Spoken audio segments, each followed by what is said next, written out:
নমস্কাৰ, নাথ গড ফাৰ্মিঙলৈ সকলো ভিউৱাৰ্ছকে স্বাগতম। আজি মই ভিডিঅ'টো বনাব লৈছোঁ যে এজন ফাৰ্মাৰে আৰম্ভণিতে বহুত কম মূলধন খৰচ কৰি পেলাই কেনেকৈ ফাৰ্মখন বহুত ধুনীয়া কৰিব পাৰিব সেই বিষয়ে ভিডিঅ'টো আলোচনা কৰিবলৈ লৈছোঁ। যদি ভিডিঅ'টো ভাল লাগে তেতিয়া চেনেলটো ছাবস্ক্ৰাইব কৰিব আৰু ভিডিঅ'টো লাইক কৰিব, শ্বেয়াৰ কৰিব বুলি আশা থাকিলে।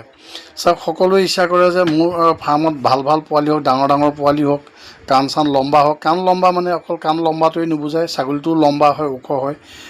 তেনেকুৱা ধৰণৰ পোৱালিবোৰ আমি যদি ডাঙৰ কৰিব পাৰোঁ তেতিয়া বজাৰত বেছি বিক্ৰী কৰিলে আমি নিশ্চয়কৈ বেছি ভাল এটা দাম ধৰি পেলাই বিক্ৰী কৰিব পাৰোঁ। আৰু তাৰ কাৰণে তেতিয়া এটা ভাল মতা আমাৰ প্ৰয়োজন হয়, ভাল ব্ৰিডাৰ এটা আমাৰ ফাৰ্মত দৰকাৰ হয়। যেনেকৈ এই মতাটো দেখিছে, এইটো মোৰ প্ৰথম অৱস্থাৰ ব্ৰিডাৰ আছিলে। পিছত এই ব্ৰিডাৰটো যেতিয়া অলপ বয়স হ'ল তেতিয়া মই চেল কৰি পেলাই এইটো ল'লোঁ। তাৰপিছত মই এইটো কফি কালাৰ এই ব্ৰিডাৰটো ল'লোঁ। বৰ্তমান মোৰ ফাৰ্মত এই ব্ৰিডাৰটো আছে। এই ব্ৰিডাৰটো দেখা পাইছে, এইটো যথেষ্ট ওখ ডাঙৰ ব্ৰিডাৰ হয়। এনেকৈ দেখোঁতেতো ভালকৈ ধৰিব নোৱাৰি, কিন্তু ই বহুত ডাঙৰ হয়, যথেষ্ট ডাঙৰ, মানে 80-90 কেজি ওজনৰ এইটো এটা ব্ৰিডাৰ হয়। তো এই ব্ৰিডাৰটো আপুনি চাওক, এই লোকেল সেইজনী মানে F1 ছাগলীজনীৰ তুলনাত এতিয়া গম পাব তো ব্ৰিডাৰটো কিমান ডাঙৰ হয়।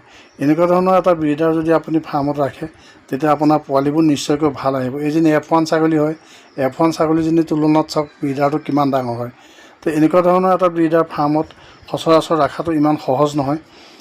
কোনোবা যদি বেছি খৰচ কৰিব বিচাৰে, খৰচ কৰি পেলাই এনেকুৱা ডাঙৰ ব্ৰিডাৰ এটা যদি ফাৰ্মলৈ আনি পেলাই ছাগলীটো ভালকৈ চোৱা চিতা কৰাটো, তাক খোৱা বোৱা দিয়া, বেমাৰ আজাৰবিলাক চোৱা চিতা কৰাটো বহুত মুস্কিল হয়। আৰু কিবা কাৰণত যদি এই ব্ৰিডাৰটো মৃত্যুৰ মুখত পৰে তেতিয়াতো ফাৰ্মখনৰ বহুত লোকচান হ'ব।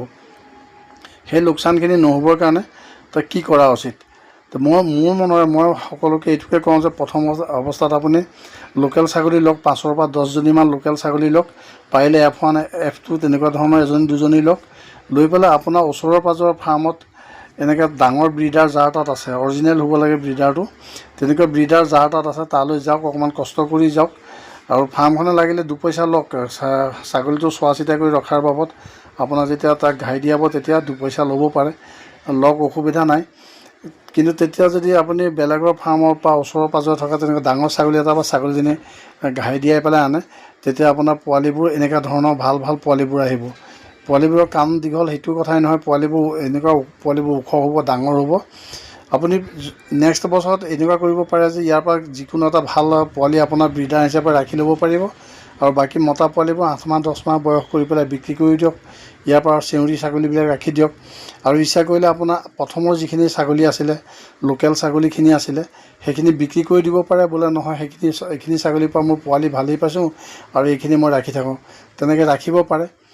নহ'লে আপুনি বিক্ৰী কৰিব পাৰে। মুঠতে বহুত কম মূলধন খৰচ কৰি পেলাই আপুনি লোকেল ছাগলী কেইজনীমান আনি ফাৰ্মখন আৰম্ভ কৰিব পাৰে। কিন্তু লোকেল ছাগলীকেইজনী যদি আমি বাটে বাটে ঘূৰি ফুৰা, মন্দিৰত দিয়া কোনোবাই তেনেকুৱা ধৰণৰ এটা ছাগলীৰ পৰা ঘাই দিয়াই, তেতিয়াহ'লে আপোনাৰ পোৱালিবিলাক ইমান ভাল পোৱালি নাহিব। ভাল পোৱালি পাবলৈ হ'লে ভাল এটা মতা ছাগলীৰ ওচৰত নিব লাগিব, অকণ কষ্ট কৰি হ'লেও নিব পাৰে। মোৰ তালৈ ছাগলী ইমান আঁতৰৰ পৰা আনে, মানে 30 কিলোমিটাৰ 35 কিলোমিটাৰ দূৰৰ পৰাও অনা বহুত এক্সাম্পল আছে। তেনেকৈ ছাগলী লৈ আনে। কিহৰ কাৰণে লৈ আনে?